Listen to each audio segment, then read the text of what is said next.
I'm ChosenArchitect, and this is All The Mons. Now, last episode was pretty darn cool as we got a very special variant of Gyarados, which I thought was kind of fun. But today, I want to put my Cobblemon to use in a different way. See, I've been taking things, in my opinion, kind of slow, and I haven't even dabbled into the power part of this mod pack.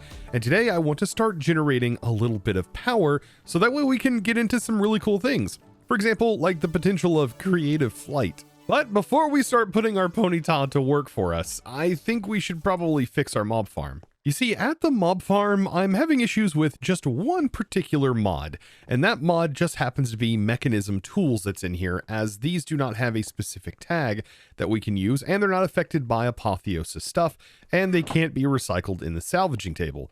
So that leaves us with them just sort of piling up in here, and I don't want to void out anything that is tagged with C armor, because then that would get rid of a lot of things that are being salvaged. So instead, we need to come up with a better solution for getting rid of these things. And this is where an incredibly powerful block comes into play. See, while this can be done with a pipe upgrade, and you can filter things, for example, inside of my advanced pipe upgrade, I am filtering and blacklisting now gems, so that way gems will start to build up.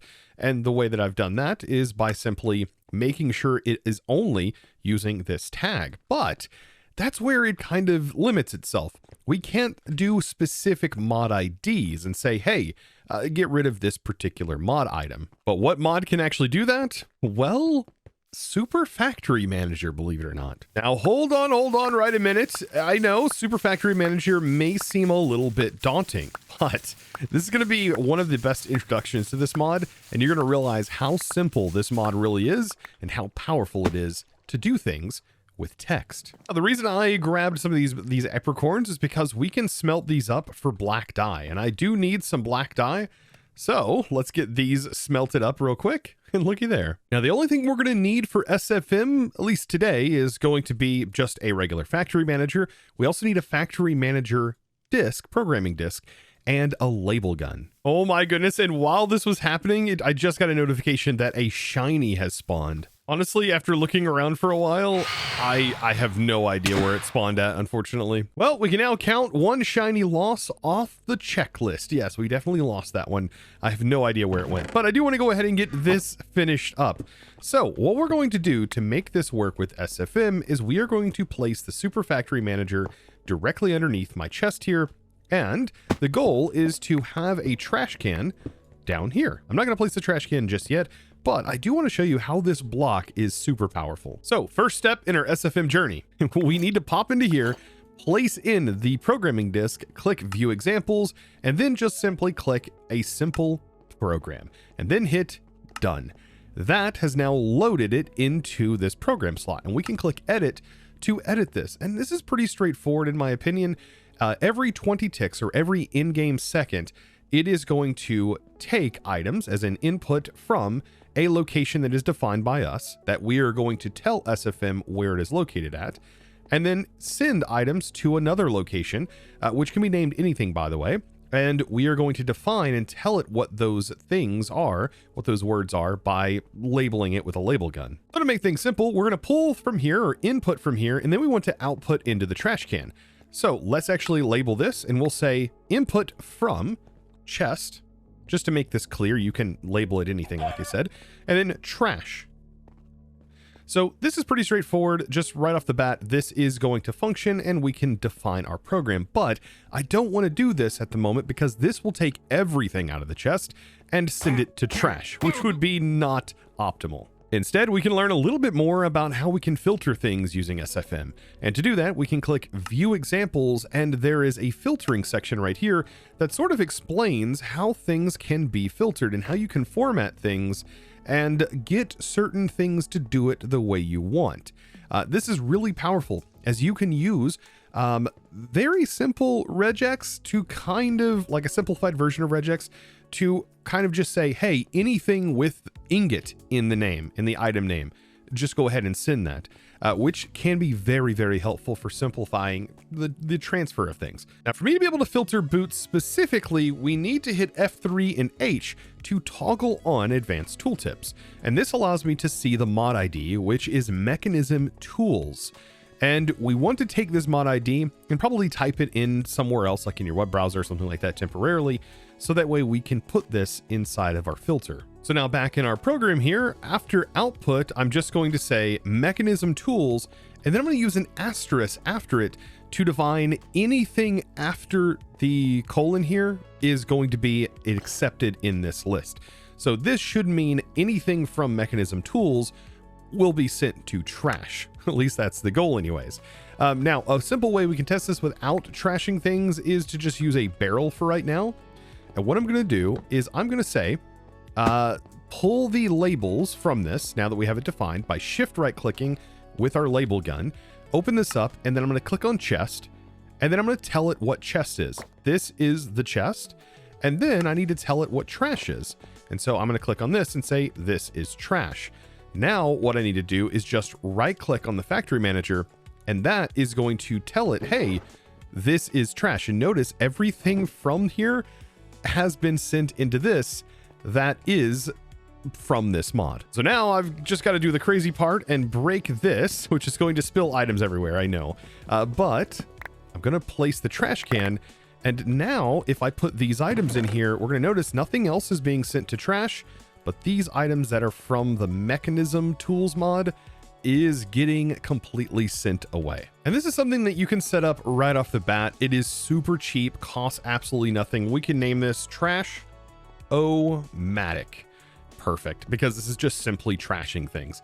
And this is all you need to do. It's a single block working using very little resources to run down here, and is going to continue on for the near future. Now, I have lots of plans to dive deeper into SFM as we continue on, but I just really wanted to show that off. Now for the fun part of today. I want to get set up power generation, utilizing our Cobblemon if at all possible. To do this, I want to utilize the Iron Furnaces mod to not be a furnace to cook things, but to actually generate power. And where we currently stand, our best option is going to be an obsidian furnace, but this is going to require us to have a bit more obsidian. So before we even get started with this, we should probably make something that can just infinitely generate obsidian for us. And I present to you the functional storage obsidian generator upgrade. Now, funny enough, what this is made up of is the ability to use functional storage to generate passive lava for you. And it is scalable. You can add multiple upgrades into a functional storage drawer. For example, a fluid drawer you can generate lava in, and also lava or water in. But I still think using the Mons is going to be a faster way. And also, I think inside of a regular drawer, like we can make this and take a spruce drawer, for example, put it all together, and I think if we put multiple upgrades, it will actually generate obsidian a bit quicker. We're running a little low on some spruce. Let's get that put in here. So I'll place down the drawer just like this, put the upgrade in, and every 300 ticks, it says it will generate 1 obsidian. And I would assume if we had 3 upgrades in there, it would generate 3 obsidian every 300 ticks, which equates to about 15 seconds. So it's going to produce 1 every 15 seconds. With a few more crafted, this should be producing more than enough for me for now. So now we get to start crafting up our iron furnace and slowly leveling it up to this level. So I'll take it to gold and then also take it all the way up to obsidian. And the reason I want to get to obsidian is because obsidian can actually produce right around 500 RF per tick when we use the generator augment. And then even better, if we can get it to netherite before long, like this thing can produce 1,000 off of lava. And 1,000 RF per tick this early game is quite a lot. Perfect, we've made it to diamond furnace level, and this is where we want to take it directly to emerald, like that, and then take it to obsidian.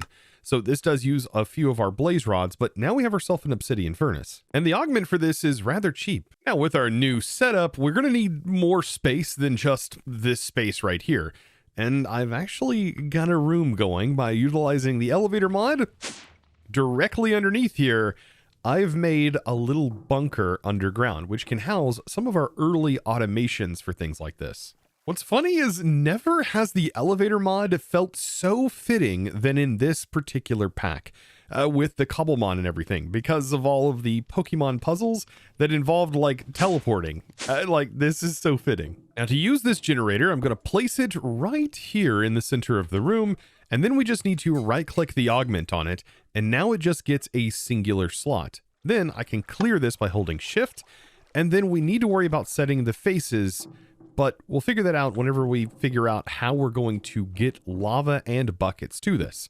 By the way, I am using a mechanism tank at the moment, which is kind of convenient. So let's take a look at buckets and how we can actually send fluids around. Something cool that this fluid tank can do is if you place a bucket in here and you have it set to fill mode, it will fill a bucket and then that bucket can be pulled out and sent in. And this will then consume the lava from the bucket and burn for power. And like I mentioned before, this is generating 500 RF per tick, which is quite a lot this early on. Now, what I want to be able to test is, can we pull from this? So let's set the front to fuel, which is the purple slot right here, and just make sure it is allowed to send and receive. And can we use something like the pipes mod, for example, to pull out of the face and send it back into the tank? When we do this, we can see that it pulled it from the slot and sent it back into here, which does mean that this should be automatable. So with that knowledge, looping should be really simple. We'll just add some pipes to the top and bottom like this. Make sure we change this, set this to top and bottom, much like so. And then we want to pull out of the bottom of here, send in, and then we want to pull out of the top and send it to the top. And all of this should work. And yeah, it is not going to allow a full bucket to go back in. And so this should just keep looping so long as this tank remains full. And this is where the Cobblemon get involved. Yes, we are going to use Cobblemon to supply that lava. So if you remember a few episodes ago, we set up this lava cauldron, and the lava cauldron then receives its fluid from a fluid hopper that is underneath and sends it into this tank. Well, I want to do the exact same thing. However, I want to move this over here, and I just need to essentially dig a hole right here that leads all the way down to our current setup. So I'm thinking, yeah, we'll place this here, and then we'll have our fluid hopper that goes right here. The cauldron, which our ponyta should hopefully keep in stock with lava. And then we just got to route a pipe that starts down here that sends that lava through. So we do want to get the pipe sending. There we go. And then I can just stretch the rest of the pipe all the way down. And it looks like our ponyta is already like, hey, I see the cauldron now. So downstairs, I'll just continue to run the pipe, which will just end up going in here and keeping this filled up. Beautiful. Now, a way that we can store a little bit of power and also move this power around is by using some universal cable from Mechanism. This right here we do have because I did take steel as a quest reward.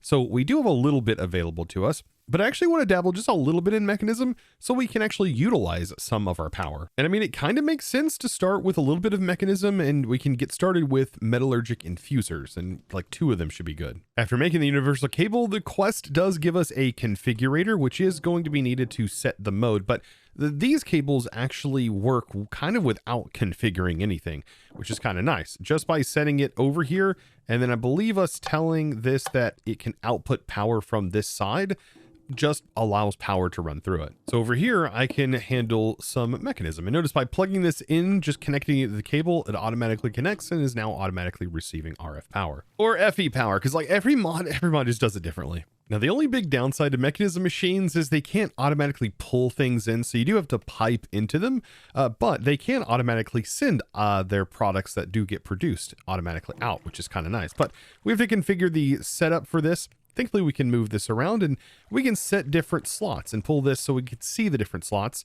And inside of this machine, we have a slot that holds different materials. For example, we need to put redstone in here if we're going to cook up some osmium. So we need to define on here where all of our slots are going to go. So I think on the left, I will make this our extra, which is going to receive redstone. And then on the top, we'll just make this the input. And then we'll set the bottom to output and set it to auto eject.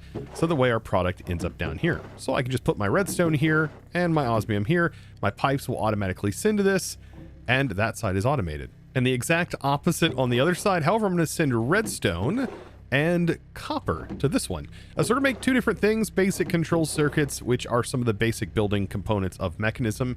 And then this over here is going to be producing a very special alloy, which is infused alloy. And look at there, we already started the basics of mechanism technically, which honestly, I really just want for some early game power storage and also the ability for us to make more steel in the future to be able to make more pipes and cables, which mechanism has some really nice cabling. And I think it's gonna be really fitting for my evil layer. Base.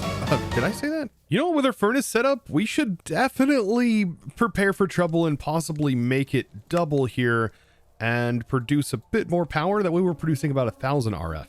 I think that'd be pretty fitting. So yeah, formatted a little bit differently, but I think this is going to function just as well.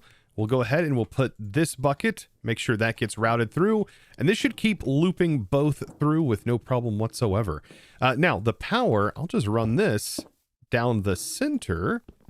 We just have to tell this basically, hey, output power, and then we can route this down, and I'll just send it around. Or you know what? It might look even better like on the roof. And now we can make our first battery. Beautiful basic energy cube, which is really, really nice, by the way. This energy cube, we can set the top face. If we clear the sides, we can set this to be input output with auto eject on. So it'll store power, but also allow the network to receive power. And we can charge inside of this thing. So if we have anything that needs power, we can just simply put it over here to charge the thing. And honestly, that's a pretty convenient setup. But man, is this starting to look very industrial, very fitting. I mean, almost matches our new Gyarados perfectly. Oh, and by the way, did I mention that Gyarados is naughty? I mean, can you believe it? We are now powering our base with our beautiful Ponyta that we caught. And I almost bet if we get rid of a Zigzagoon, we can also throw out our Magmar that we caught, and it might double up the rate at which we get our lava. But now that I think about it, if we're going to fight our next gym leader, I mean, it says his signature item is the sunflower, so it might possibly be a grass type team. I could probably utilize that Magmar. So you know what? We can swap out Togepi for right now, and let's go and level this Magmar up. Just a couple of candies, and we'll have this guy leveled up in no time. You know what? Now, before we start taking on another gym leader, like maybe we should upgrade our Mons a little bit by giving them a held item. First and foremost, our fire type Mon, Magmar. Let's go ahead and boost fire type moves. So if you're holding an item, you can actually give it an item. So now Magmar is holding the charcoal, which should help boost fire type abilities. Then for Grovyle, we can give it Miracle Seed, which is going to help boost its grass type abilities. Now for Gyarados, a Muscle Band to help boost the holder's physical moves. And it is kind of funny that we're giving it an item for its arms, even though it doesn't have any. Now for Toxel, we can boost its special attacks by giving it some choice specs. It'll be really nice whenever this bad boy is leveled up. I love that this, it doesn't render them right on its face. That is actually hilarious. I bet when it's fully grown though, it might. Now for Corvisquire, we'll give it the Shell Bell, which is going to heal the holder for a fraction of damage every time it is dealt some damage, which will be kind of nice, kind of tanky, and hopefully we'll keep it alive a little bit longer. And for our pure water type, we have our Mystic Water, which will boost the water type moves. And yes, have fun holding that. Honestly, I want to keep Squirtle in Squirtle form for so long, but it would be better if we did go ahead and evolve Squirtle into Wartortle. That would be probably a little bit better. So let's do this. All right, goodbye, cute and adorable Squirtle. Honestly, one of my favorite Mons too, just for its adorable factor.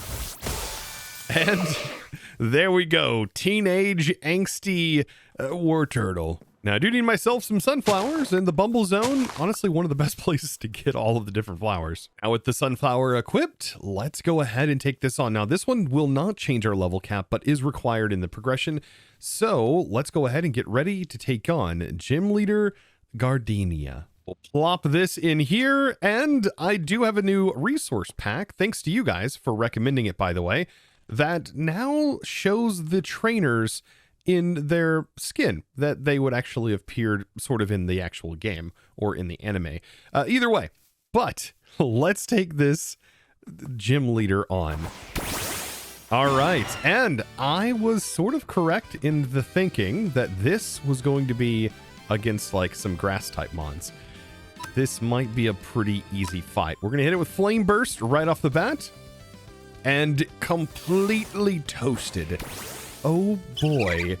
All right. Yeah, poison type. Are you even going to be able to get a move off? Their speed might, yeah, they might outspeed me, which is a bit of a problem, but still, oof, man, getting hit with those fire type moves. Oh, and we got our first item, or was it a berry? It was a berry. Oh man, those berries will get you. All right, come on. We've got to outlive this team. We have one more Mon. This is going to be probably one of the quickest ones. Oh, and it's Turtwig. Oh, I love Turtwig so much. Oh, it's such a cute Mon too. Very much like Squirtle, but absolutely useless when it's up against a fire type Mon. And there we go. Our little battle is finished. But you know what? We're not quite done yet. It would be nice if we could raise our level cap to 30 or higher. And this is going to require an Everstone. And we're going to need to take on Cedric. Now, the Everstone, I believe that I got it from sifting. Like I sieved like a dig site, and I ended up getting an Everstone. So thankfully, I do have one. But I'm wondering, this usually prevents like Pokemon from evolving if they have like conditions for evolving. So it will keep them from doing so, because there was games where you couldn't prevent them from doing it. And so I wonder, is this guy going to have like just like non-evolved Mons? And I really hope I'm ready for this. All right, 3, 2, 1, let the battle commence. Oh boy. I mean, so far, yeah, we have an unevolved Mon. We'll see how this is going to go. I mean, I could stay in the fight as long as possible with this one. We could poison it, potentially right off the bat. Let's try. Oh, it is going to switch out. Still, though, we're hitting it with poison. Oh, and it didn't get poisoned. Okay, but still, though, that was a good attack. Good attack. We'll go ahead and hit it with flame. I mean, it is a water type. I probably should have just kept with the smog, but man, the flame does so much damage still. Holy smokes. I was not expecting that to deal so much damage to a water type. What is happening? I mean, we're only 2 levels above. I didn't actually check Magmar's stats. Magmar may have special IVs, actually. So we did find it in a special structure. All right, I am going to switch out here. And we could go with War Turtle, or we can go with... Waterfall is such a good ability. You know what? I am going to go with our new Gyarados just to see it in battle. Oh, that is so intimidating. That is epic. All right, and then we'll hit this up with a waterfall. Oh, he's going to change out, isn't he? See, this is stuff that doesn't normally happen in the games. Still, waterfall just completely destroyed. Ah, okay. So this, I mean, we should be fine. We have ice types to be able to handle grass. That is another powerful part of Gyarados. Oh man, I'm getting back in the groove of things when it comes to the Mons. And then we'll hit it with a waterfall, and I think we've got this one in the bag. Yeah, this doesn't stand a chance against our beautiful Gyarados. And there we go. Trainer Cedric now defeated. And I mean, this is a pretty big leap for us because we're going to be taking our Mons from level 22 up to level 30. Level 30, the only Mon that is going to evolve is going to be Toxel. For right now, I'll go ahead and take the goggles off, even though they should help in battle. But this actually has 2 forms that it can evolve into depending on its nature. And we do have a naughty nature, so we're not going to get the chilled version. We're going to get the amped version. And I'm pretty excited to see what Toxtricity looks like. And there we go, level 30. Toxel, I hope you're ready because you are getting evolved into the amped form of Toxtricity. Oh man. Honestly, I do love the amped version a little bit more than the chill, even though I do like the color scheming of the chill. Oh yeah, you are sick looking. That is so nice. And it even casts the shadow change from the sparks on the head. Oh, it's so good. By the way, I thought that the choice specs would actually fit on there. Not 100%. But maybe that's the new style, you know? Maybe that's just the new trend. But yes, I am super excited about another defeat. So good. Just when I thought things couldn't get even cuter, when it just falls asleep on its cauldron, like hard at work, doing all of the things I ask of it. I love it. Now with that, I hope you enjoyed today's episode. And I tell you, there is some big plans that I have for this pack in the future, and I hope you guys are excited for that. And so be sure to click that subscribe button if you haven't already, and give this video, guys, a huge thumbs up so you don't miss a future episode, because believe me, the arc is only going to get deeper and darker as we expand our base up on the hilltop. But like I said, that's going to be in a future episode. Now, without further ado, it's time for me to thank the amazing supporter of today's episode. And huge thanks is going to go out to Kurtz04. Thank you so much for your amazing support and choosing to support me over on the Discord by becoming a Discord premium member and just supporting the content in one of the best ways possible by supporting me over on the Discord. Thank you so very much. And guys, I look forward to seeing you all in the next one. And as always, thanks for watching.